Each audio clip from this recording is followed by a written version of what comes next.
हथियारों की तस्करी और गोली की तस्करी वहाँ पे हम लोग को सूचना प्राप्त है।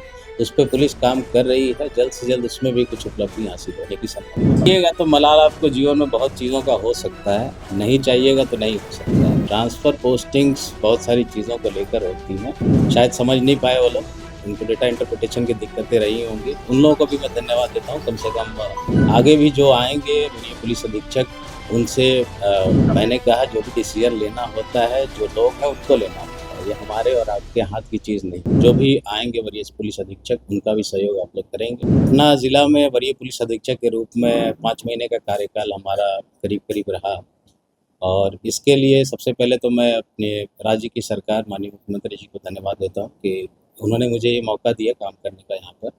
हमारे वरीय पदाधिकारी उनको भी धन्यवाद देता हूँ मैं।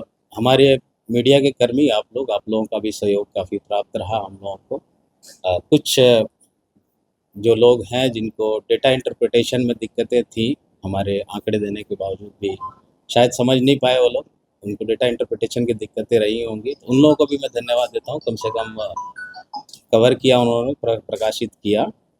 यहाँ ज़िला प्रशासन का भी सहयोग बहुत रहा हमारी पुलिस को, उन लोगों को विशेष रूप से धन्यवाद। और पब्लिक यहाँ की पटना की जो जनता है, उन लोगों को विशेष रूप से धन्यवाद क्योंकि निरंतर जो वाहन चेकिंग्स होती रहती हैं, तो हम समझ सकते हैं काफ़ी कठिनाइयाँ होती हैं लोगों को, आवागमन में दिक्कतें होती हैं। बट उन लोगों ने सहयोग किया, कहीं से कोई कंप्लेंट्स हम लोगों को नहीं मिली कि कोई तंग कर रहा है पुलिस वाला या ये, तो उन लोगों का सहयोग बहुत रहा और उसके लिए मैं तहे दिल से शुक्रिया अदा करता हूँ सभी लोगों को।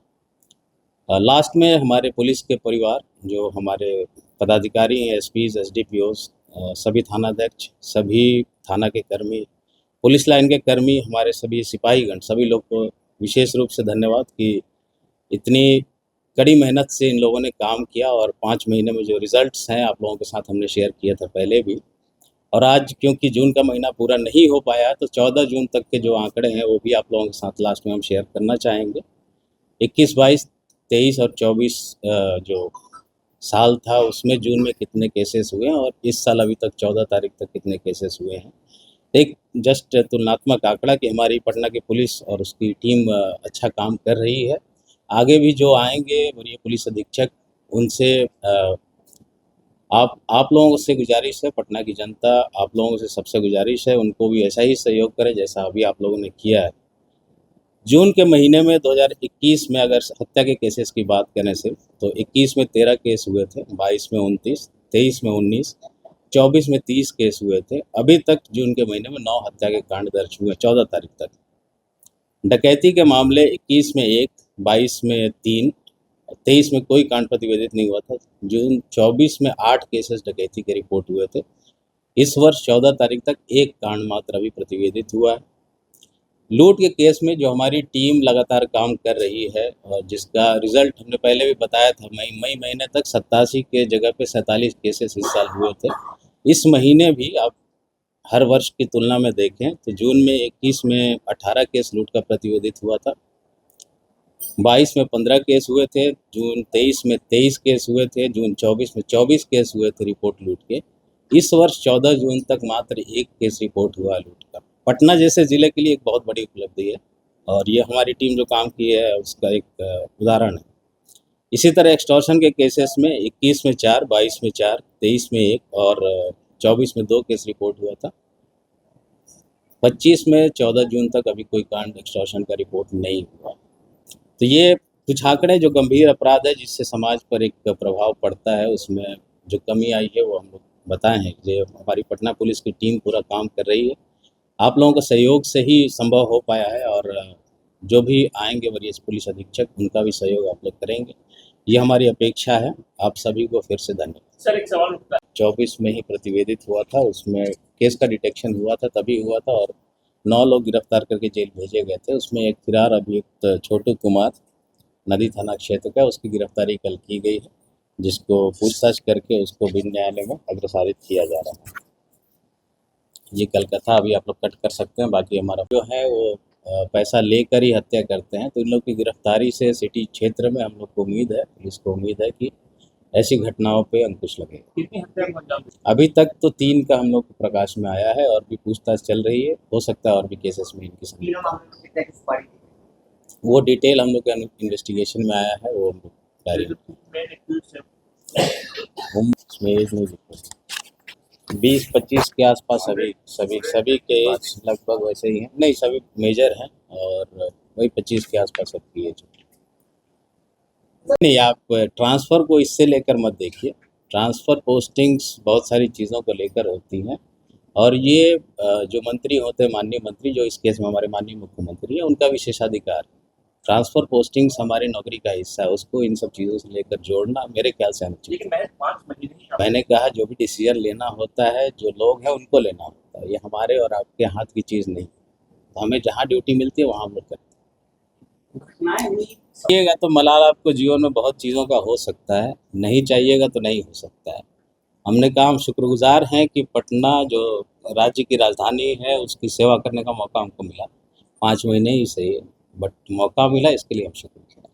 फिर 5 महीने चैलेंजिंग केस एक तो बर्गलरीज़ जो हुई थी बीच में लगातार हो रही थी, वो हमारे लिए ज़्यादा चैलेंजिंग था। क्योंकि लूट की, डकैती की जो घटनाएँ घटित होती हैं, उसमें अमूमन जल्दी गिरफ्तारियाँ हो जाती हैं। डिटेक्शन सभी जगहों पे हो जाता है, बट गृहवेदन एक बहुत बड़ा चैलेंज होता है हम लोगों के लिए। बट गृहवेदन के केसेस के डिटेक्शन में भी यहाँ की टीम ने जो काम किया लग के, वो बहुत ही सराहनीय था। कई लोगों की गिरफ्तारियाँ हुई हैं, तो गृहवेदन ही एक ऐसा केस है। बाकी और केस कोई ऐसा टफ यहाँ पे नहीं रहा जिसको डिटेक्ट करने में बहुत ज़्यादा दिक्कत हुई।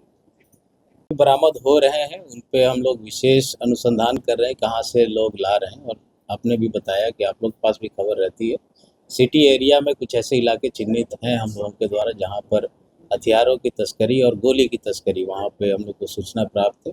उस पे पुलिस काम कर रही है, जल्द से जल्द उसमें भी कुछ उपलब्धि हासिल होने की संभावना है।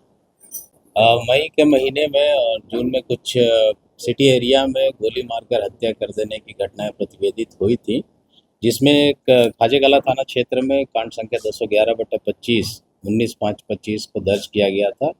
दुल्ली घाट के पास अपराधियों द्वारा मंटू राय की गोली मारकर हत्या की गई थी। इसमें अनुसंधान के लिए, अपराधियों की गिरफ्तारी के लिए और कांड के उद्भेदन के लिए सिटी एसपी ईस्ट के नेतृत्व में एक टीम का गठन किया गया था, विशेष अनुसंधान दल का।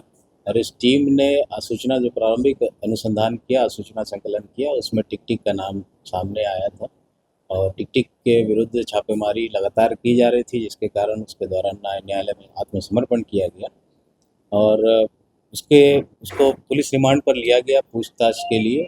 और पूछताछ के क्रम में उसने अपना स्वीकारोक्ति बयान दिया, अपना अपराध भी स्वीकार किया और इस घटना में सम्मिलित अन्य अपराधियों के बारे में जानकारी दी।